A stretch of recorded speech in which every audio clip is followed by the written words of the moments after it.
Hello, welcome to Scrap Time. My name's Christine, and in this video, it's number 2 of 5 in the junk journal cards.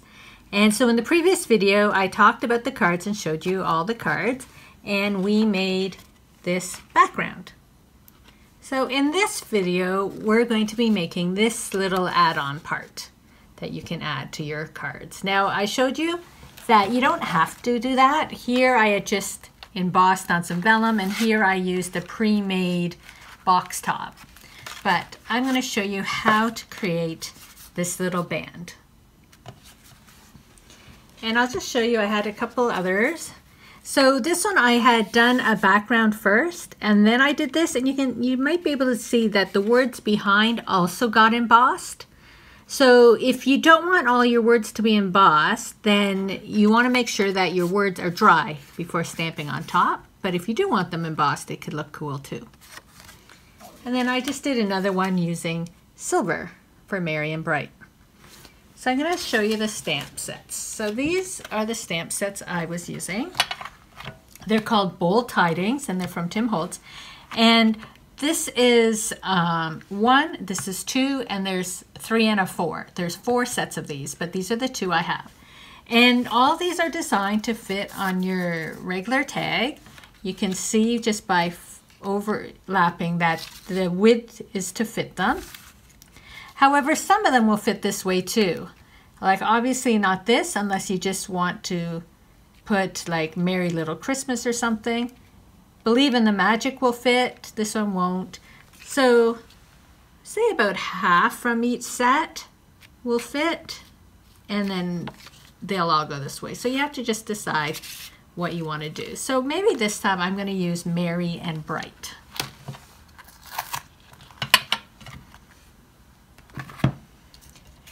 So on my card, I want it to go this way. So just for positioning, I'm going to just put this on a block. So I'm going to do gold embossing again. I'm going to turn it over. There's a little something there. I like to use Versamark when I'm embossing. It's a watermark stamp pad, and I find it's nice and thick and does the job. I usually over ink my stamp, of course.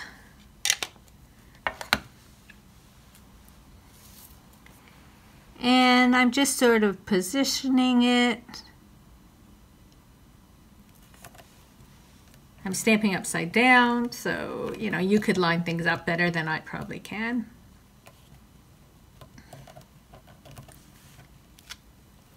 So of course, because it's clear, you don't see anything yet. I'm using gold. This is Superfine Detail from Ranger, but any embossing pattern would work. It's just whatever you happen to have.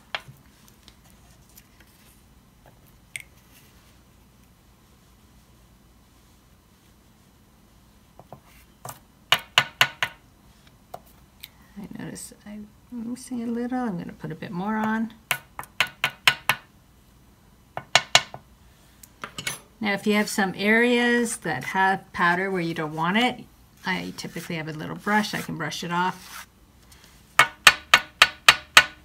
Just by tapping it, you should be able to get some of it off. Some people use one of the little pouches, like static pouches, but I don't. So I like to use a paper so I can just fold it up and put the rest of my powder away. Now if this is your first time embossing, you get to see how cool it is. Now that when you're embossing, one, I like to use an actual embossing gun, not the heat tool, because it gives you the direct heat. And the other thing too is you should be lifting your paper up off your surface so the heat can go through and it will emboss that much quicker. But it's always fun embossing.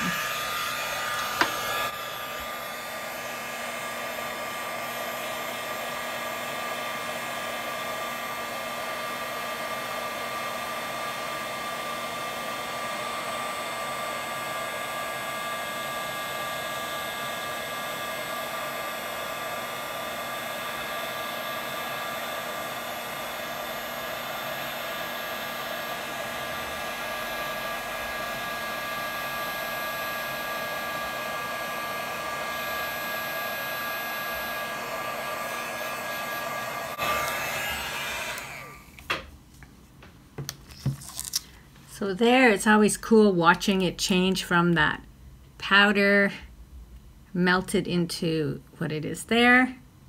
You can see it all shiny. And that's all you have to do for this step. We'll be putting it on the card later, but it's just one way you can add a little message and another sort of layer to your cards.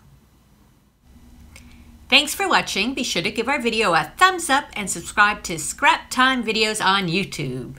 In the meantime, here are a couple other videos you might be interested in watching. See you next time. Bye-bye.